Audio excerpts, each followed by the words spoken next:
For stopping illegal immigration. My parents came here in a program called sponsorship. They never took a benefit. Do you know that we don't have sponsorship anymore? And I'm about to lift the little hairs on the back of your neck here in a moment when I really tell you the next story. But let me first start on immigration. I believe we need to stop illegal immigration. The best way to do this, and the Chamber of Commerce doesn't support this, but que sera, sera. Here's what we need to do. If you're an employer and you knowingly employ illegal aliens, you should be fined. It should be a felony, and the fine should be so strong and so high that it prohibits the hiring of illegal aliens. Why do you think? Here, here. Number two, we need to make English our primary language.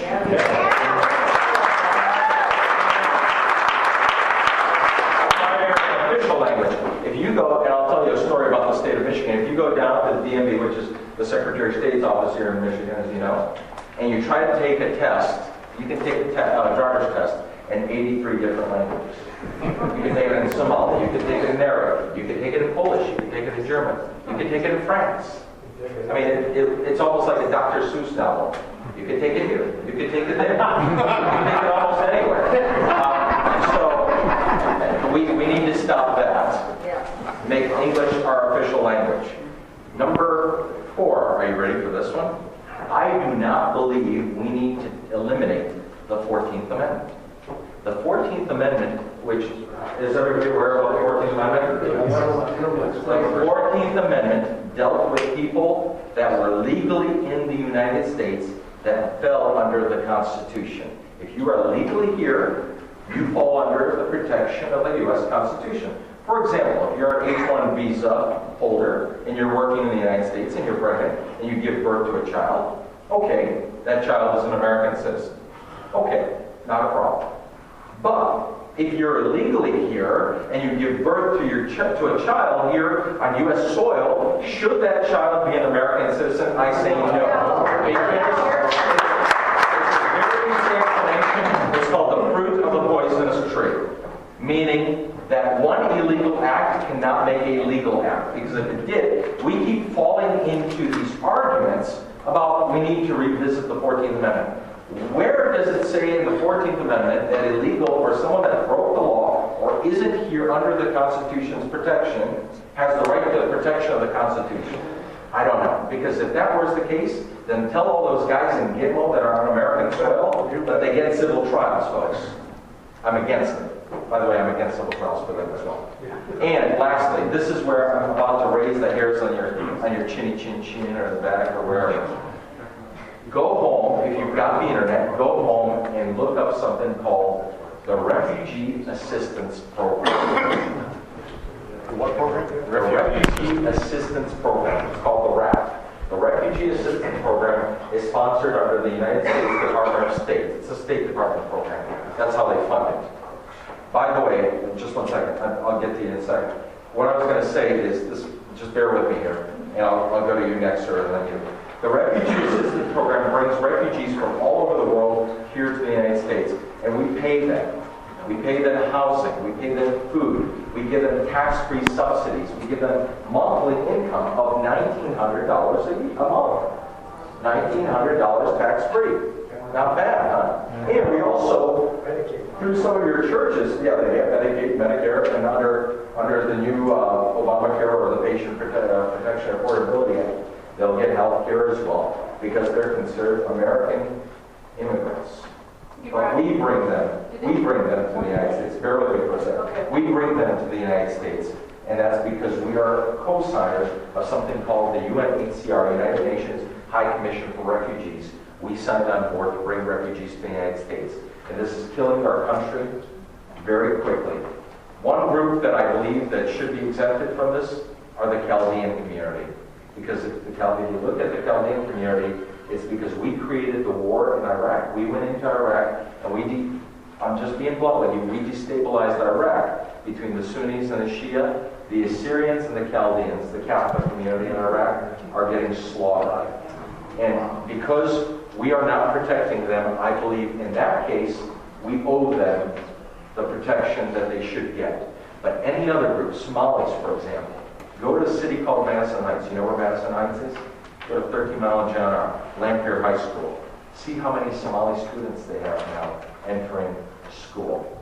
And see how many church groups teach English as a second language and make money for your church groups to teach English as a second language. And are teaching them to refugees under the Refugee Assistance Program. We're paying for this.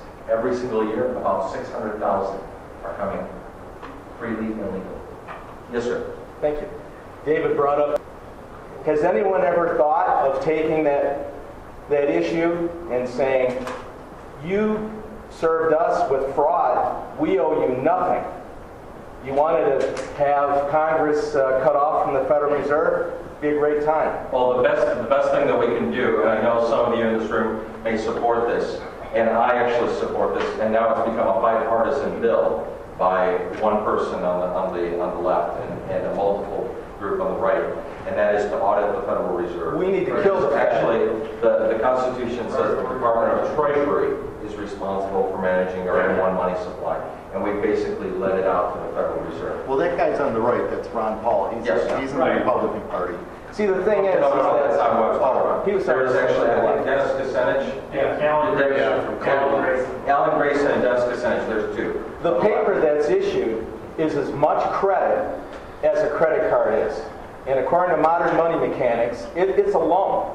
But that's why I will never take off the words "in God we trust." We shouldn't have to That's the only thing you can trust. Hold it. We shouldn't have to trust God. There should be weights and measures. God shouldn't even be issued into it. In the beginning, when the founding fathers started the country, they never had that on the gold because they didn't have to, because it had weights and measures. It had backup. If we take that currency is as much credit as a credit card. And according to modern money mechanics, credit is debt. You're not buying anything. That's right. You can't buy debt with debt. If you get a bill from a restaurant, you can't take it over to the lumberyard and pay for something. It's an illusion. This whole thing is the biggest fraud that ever was. We need to get rid of it completely. That's what happened in 1929. Just 1 second. Same thing. It's interesting that most of the money in circulation is not in your wallet or your purses. Right. It's known as demand deposits in the banking system, Yep. and it's called fiduciary credit. So you have coin, which is basically lead, and you have your currency, which is called fiat currency, because there's nothing behind it. And you have electronic money. And the value of money is really social in nature. I mean, a dollar is a dollar because you get a dollar and you believe that when you give it to somebody else, what will happen? They will render you a dollar of goods and services. And nothing still in the world, thank goodness, trades like a U.S. $100 bill, because even though we've debased it and done everything to it, it still spends rather well around the world. Everyone will accept the U.S. 100. You, over time, have to clip the Fed's wings gradually. When Andrew Jackson disbanded the Federal Reserve in 1837, there was a panic of 1837 and a depression that lasted 5 years. $2 trillion exchanged hands in international financial markets every single day. That's 1/6 of annual U.S. GDP. The Wall Street Journal reported over the weekend, I believe, that $4 trillion are now exchanging hands in the currency markets. The Fed's primary role is to clear. So in this education of you as a republic, because Jefferson said what? The greatest threat to democracy is ignorance. That you have to become very, very keen in your understanding of how the system works. And then you're a big ship. It's 310 million people. You got to change her over time. And it has to last more than one congressional election cycle, which is really 18 months. Yeah. So absolutely, you've got to be very wise in what you do, and you got to do it rather slowly because you don't want France and you certainly don't want Greece. What David said about the fact that our money, I totally agree with the fact that our money, our credit cards, it's allowing another, it's societal. It basically, you passed it on to somebody to give you something or a product of their sweat equity. So we are kind of moving this debt from one person to another.